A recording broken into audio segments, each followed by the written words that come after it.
Hello friends, नमस्कार। क्या हाल चाल। उम्मीद कर रहे हैं कि आप लोग बेहतर तैयारी कर रहे होंगे। आइए देखते हैं रामबाण सीरीज का चौथा लेक्चर यानी चौथा वीडियो। इसमें क्या है, टारगेट है 3000 MCQ करवाने की। ठीक है, अभी जो चल रहा है फिजिक्स का, आज है फिजिक्स में वेव के साथ ही क्या आएगा, साउंड आएगा। ठीक है, आइए देखते हैं इसमें कौन कौन सा क्वेश्चन शामिल हुआ है। देखिए पहला क्वेश्चन, ये क्या है, चैप्टर क्या है, ध्वनि फिर तरंग इसको बोले। ठीक है, इसमें है तरंग और ध्वनि का, इसमें मतलब क्वेश्चन दोनों का मिलेगा। पहला क्वेश्चन है कथन एक। कथन एक में है ध्वनि यांत्रिक तरंग है। कथन दो में है ध्वनि अनुदैर्ध्य तरंग है। फिर बताना है कि कौन सा कथन असत्य नहीं है। असत्य नहीं का मतलब क्या होता है कि कौन सा कथन सही है। अभी यहाँ पर सही है लिखकर, ना लिखकर पूछ दिया असत्य नहीं, तो आप इसको बताना है कि इसमें कौन सा सही है। तो सही कौन सा है, ध्वनि क्या है, यांत्रिक तरंग है, सही है। अनुदैर्ध्य तरंग है, ये भी सही है। तो क्या हो जाएगा, दोनों, पहला का सी हो जाएगा। ठीक है, नेक्स्ट क्वेश्चन देखिए। नेक्स्ट क्वेश्चन यानी दूसरा नंबर, दीर्घ रेडियो तरंगे पृथ्वी के किस सतह से परावर्तित होती है। जो रेडियो तरंग है पृथ्वी के किस सतह से क्या होती है, परावर्तित होती है, यानी कि लौट के आती है। तो इसका आंसर हो जाएगा आयनमंडल। नेक्स्ट क्वेश्चन देखिए, कौन सी तरंगे शून्य से शून्य में संचरण नहीं होती है। शून्य यानी क्या, निर्वात। तो निर्वात में कौन नहीं जाएगा, तो इसमें देख लीजिए ध्वनि। ध्वनि ऑप्शन मिल गया तो चुपचाप लगा के आगे बढ़िए। 4 नंबर में आइए, कॉस्मिक किरणों के संबंध में कुछ कथन दिया हो, उस पर थोड़ा विचार कीजिए। यह आवेशित कण है, यह सूर्य से उत्पन्न होती है, इसकी तरंग दैर्ध्य बहुत छोटी होती है। आपको बताना है कि कौन सा असत्य है। ठीक है, तो कॉस्मिक किरण किसको बोलते हैं, कॉस्मिक किरण के बारे में आप लोग बताइए। इंफ्रारेड, अवरक्त किरण, उसी तरह से क्या है, कॉस्मिक किरण भी है। तब इसके बारे में बताइए कि जो क्या है, आवेशित है, सूर्य से उत्पन्न होती है, इसकी तरंग दैर्ध्य बहुत छोटी होती है, ये आपको बताना है। ठीक है, तो इसमें देखिए इसका तो हो जाएगा, यह जो आवेशित भी है, यह सूर्य से भी उत्पन्न होती है, इसकी तरंग दैर्ध्य भी बहुत छोटी होती है।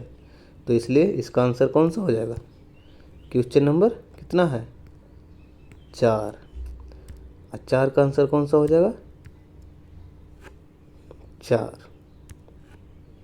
इसमें क्या पूछा था, कौन सा असत्य है, लेकिन कोई असत्य तो नहीं है, सब क्या सही है, तो कोई असत्य नहीं है। ठीक है, नेक्स्ट क्वेश्चन देखिए, क्वेश्चन नंबर 5।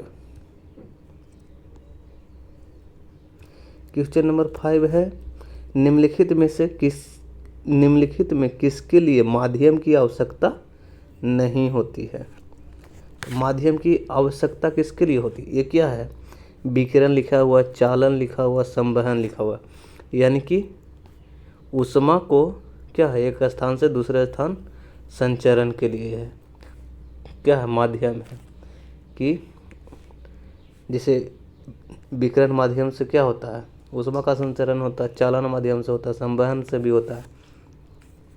विकिरण से क्या होता है, विकिरण में इसमें कोई भी माध्यम की आवश्यकता नहीं होती। चालन में क्या होता है, तो इसमें ठोस में, यानी ठोस में चालन के माध्यम से ऊष्मा का संचरण होता है। और संवहन में क्या, संवहन में द्रव एवं गैस दोनों में। ठीक है, तो इसलिए इसका आंसर हो जाएगा ए, 5 का ए। नेक्स्ट क्वेश्चन देखिए, 6 नंबर है, पृथ्वी का वायुमंडल निम्नलिखित में से मुख्यतः किसके द्वारा तप्त होती है।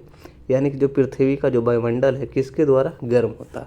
तो गर्म किसे होता है, सूर्य का प्रकाश आता है पृथ्वी पर, उसके बाद यहाँ से क्या होता है, लौट के जब जाता है तो इसकी जो विकिरण होता है वो क्या होता है, दीर्घ हो जाता है, जिससे इससे पार नहीं हो पाता, और इसलिए क्या होता है, वायुमंडल गर्म होता है।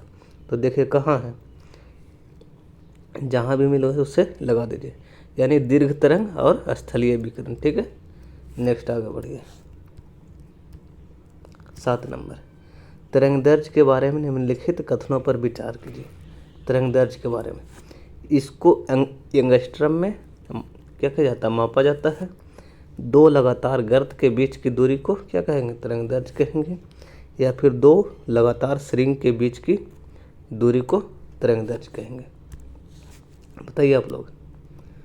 तो इसको एंगस्ट्रम में भी मापते हैं। 1 एंगस्ट्रम बराबर कितना होता है, 1 एंगस्ट्रम बराबर होता है 10⁻⁻10 मीटर। ठीक है, तो इसको एंगस्ट्रम में मापते हैं। और तरंगदैर्घ्य का परिभाषा ही होता है 2 श्रृंग या फिर 2 गर्त के बीच की दूरी को। ठीक है, अच्छा क्या है, कौन सा असत्य है। तो कौन सा असत्य है, उपरोक्त में से कौन सा असत्य है। 7 का हो जाएगा सी, यानी कि सभी सत्य हैं। ठीक है, नेक्स्ट देखिए।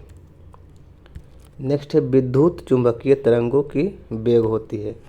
विद्युत चुंबकीय तरंगों की वेग क्या होती है, जो सूर्य की प्रकाश की चाल होती है वही इसका भी होता है। तो देखिए कौन सा ऑप्शन है, 3⁻10⁸। यहाँ पर देखिएगा किलोमीटर है, मीटर नहीं है, इसलिए ये गलती हो गया। यहाँ क्या 3⁻10⁸ मीटर, तो ये हो जाएगा। अरे क्या 3⁻10⁵ किलोमीटर है, तो ये भी हो जाएगा। ये क्या है, मीटर को किलोमीटर में बदल दिया तो पावर घट गया, क्योंकि इसमें क्या किया 1000 से भाग दिया तो 10⁵ आ गया, इसलिए ये भी सही है। तो इसका ऑप्शन नंबर 4 हो जाएगा। ठीक है, आइए नेक्स्ट क्वेश्चन देखते हैं। क्वेश्चन नंबर 9 देखिए, निम्न में कौन सा विद्युत चुंबकीय तरंग नहीं है। क्या बोला, विद्युत चुंबकीय तरंग नहीं है। तो गामा रे तो है ही, पराबैंगनी किरण भी है, एक्स किरण भी है। ये क्या है, पराध्वनिक तरंग, यानी कि अल्ट्रासाउंड। अल्ट्रासाउंड थोड़ी है, नहीं है। ठीक है, आइए देखते ये क्या है, यांत्रिक तरंग है। नेक्स्ट क्वेश्चन देखिए।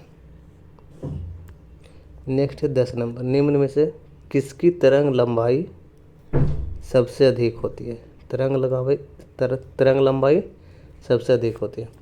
आपको स्पेक्ट्रम को ध्यान में रखते हुए यहाँ से क्या पूछेगा, तरंगदैर्घ्य पूछेगा, जिसको बोलते हैं वेवलेंथ, और उसी में इसका एनर्जी पूछेगा, फ्रीक्वेंसी पूछेगा। इसलिए आपको जो स्पेक्ट्रम है उसको याद करना पड़ेगा। याद रखिएगा, ध्यान रखिएगा, हो जाएगा। ठीक है, इसमें पूछा किसकी लंबाई सबसे अधिक है। सबसे लंबाई जिसका ज़्यादा रहेगा लंबाई, यानी कि तरंगदैर्घ्य जिसका ज़्यादा रहेगा उसका एनर्जी कम रहेगा, यानी फ्रीक्वेंसी कम रहेगा। ठीक है, तो 10 नंबर का तो हो जाएगा रेडियो तरंग। ठीक है, इसमें क्या है, रेडियो तरंग है, माइक्रोवेव है, इंफ्रारेड है, विजुअल लाइट है, पराबैंगनिक है, एक्सरे है, गामा है। ये तो एक छोटा सा है, इसे भी आप लोग बढ़िया से लिख कर याद कर सकते हैं। नेक्स्ट क्वेश्चन देखिए, क्वेश्चन नंबर 11, अवरक्त तरंग के बारे में विचार करना। किसके बारे में, अवरक्त तरंग। अवरक्त तरंग में एक में लिखा हुआ है कथन 1 में, इसका प्रयोग रात्रि दृष्टि उपकरण में किया जाता है। क्या है, बिल्कुल सही है। अवरक्त किरण का प्रयोग जो रात में सैनिक क्या किसी चीज़ की खोजने या करने में रात में इसका प्रयोग करते हैं। ठीक है, फिर टीवी रिमोट कंट्रोल में भी अवरक्त किरण का ही प्रयोग किया जाता है। तो इसमें पूछा कौन सा असत्य नहीं है। असत्य नहीं है मतलब क्या, कौन सा सत्य है ना। असत्य नहीं का मतलब कौन सा सही है। ठीक है, तो इसमें क्या दोनों सही है। तो देखते हैं कौन सा है, 11 का सी हो जाना चाहिए, 11 का सी। नेक्स्ट क्वेश्चन देखिए 12 नंबर। 12 में देखिए कथन 1 में लिखा है आंतों के रोगों, आंतों के यानी क्या, पेट के रोगों के लिए, रोगों के निदान के लिए एक्स किरण यानी कि एक्सरे का प्रयोग किया जाता है। सीटी स्कैन करने में एक्स किरण का प्रयोग किया जाता है। और पूछा कौन सा सत्य नहीं है, यानी कौन सा गलत पूछा है। तो इसमें क्या दोनों सत्य है, तो इसमें कौन सा गलत हो जाएगा, कौन सा सत्य नहीं है, यानी कौन सा असत्य नहीं है, तो डी हो जाएगा ऑप्शन नंबर। इसमें कोई असत्य नहीं है। ठीक है, 12 का डी हो जाएगा। ठीक है, नेक्स्ट क्वेश्चन में आइए। नेक्स्ट क्वेश्चन है माध्यम दे दिया है। माध्यम 1 जो है जल को बता रहा है, 2 जो है इस्पात को बता रहा है, और 3 जो है नाइट्रोजन को बता रहा है। तो आपसे पूछा है कि ध्वनि की चाल को आरोही क्रम में सजाइए। आरोही क्रम मतलब क्या, बढ़ते क्रम। ठीक है, तो बढ़ते क्रम में सजा देना। 1 में है द्रव्य है, 2 में है इस्पात है, 3 में है क्या है, नाइट्रोजन यानी गैस है। तो सबसे ज़्यादा यानी पहले लिखाइए सबसे कम। सबसे कम किस में होता है, तो नाइट्रोजन में हो जाएगा। क्या ठोस है, क्या बोलते हैं, गैस है। तो ऑप्शन नंबर ए देखिए 3, 1, 2। ठीक है, ये तो बच्चे से पढ़ते आ रहे हैं। नेक्स्ट देखिए 14 नंबर।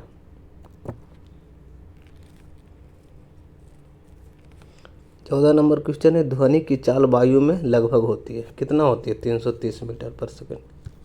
नेक्स्ट देखिए, इसमें आपको ऑप्शन फंसाने के लिए देखिए 3 × 10⁻8 दे दिया। जल्दी जल्दी हम क्या कीजिएगा, प्रकाश वाला मार के चलाइएगा, या फिर 230।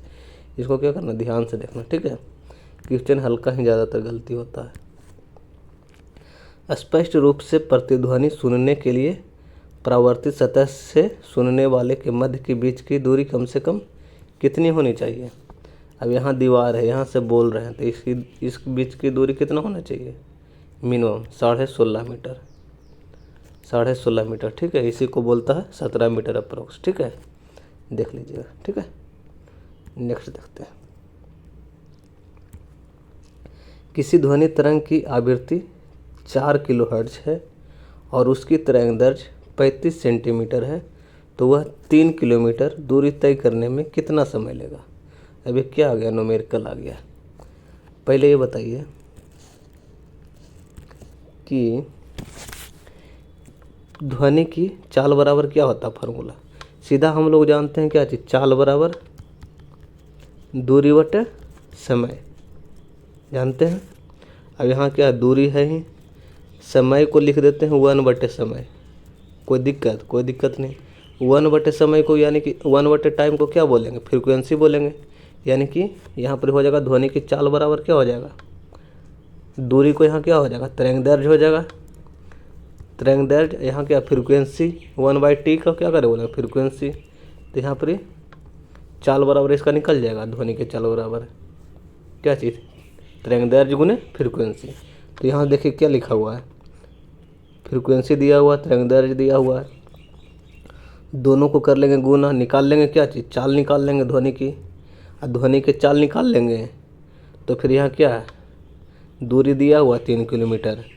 तो फिर क्या मतलब समय नहीं निकल जाएगा, तो निकाल लीजिएगा, ऑप्शन नंबर बी हो जाएगा। ठीक है, नेक्स्ट क्वेश्चन देखिए 16 का ऑप्शन नंबर बी है। ठीक है, 17 में देख लीजिए, ध्वनि का तारतम्य यानी पिच निर्भर करता किस पे, आवृत्ति पे। 17 का ये। ठीक है, नेक्स्ट क्वेश्चन देखिए। नेक्स्ट क्वेश्चन 18 नंबर, प्राश्रव्य तरंगों के बारे में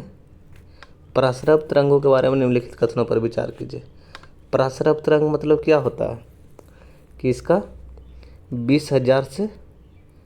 20,000 हर्ट्ज से ऊपर रहना चाहिए, और अगर 20 से लेकर 20,000 तक क्या है, श्रव्य तरंग है, और 20,000 से ऊपर वाले को बोलेंगे प्राश्रव्य, और 20 हर्ट्ज से नीचे वाले को बोलेंगे अनुश्रव्य। ठीक है, अब देखते हैं प्राश्रव्य के बारे में क्या क्या कथन है।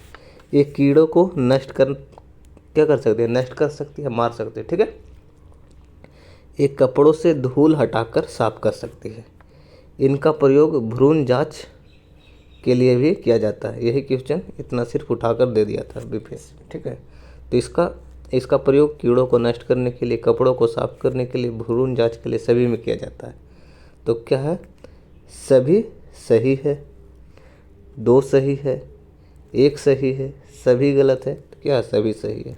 तो 18 का ए हो गया। ठीक है, नेक्स्ट क्वेश्चन देखिए 19 नंबर में है, निम्नलिखित कथनों पर विचार कीजिए। विचार करना है क्योंकि हम सब क्या है, विचारशील प्राणी है, इसलिए विचार करना तो हमारा कर्तव्य है। हृदय अपश्रव्य आवृत्ति की कंपन करता है। हो सकता है जिनको पता है तो ठीक है, जिसको नहीं पता है वो भी याद कर लीजिए, बिल्कुल सही। तभी तो स्टेथोस्कोप लगा कर क्या करते हैं, सुनते हैं हृदय की धड़कन को। ठीक है, दूसरा में है ध्वनि की गति गैस में द्रव से अधिक होती है। उल्टा लिख दिया ना, गैस में द्रव से ज़्यादा होगा तो ये तो गलती हो गया।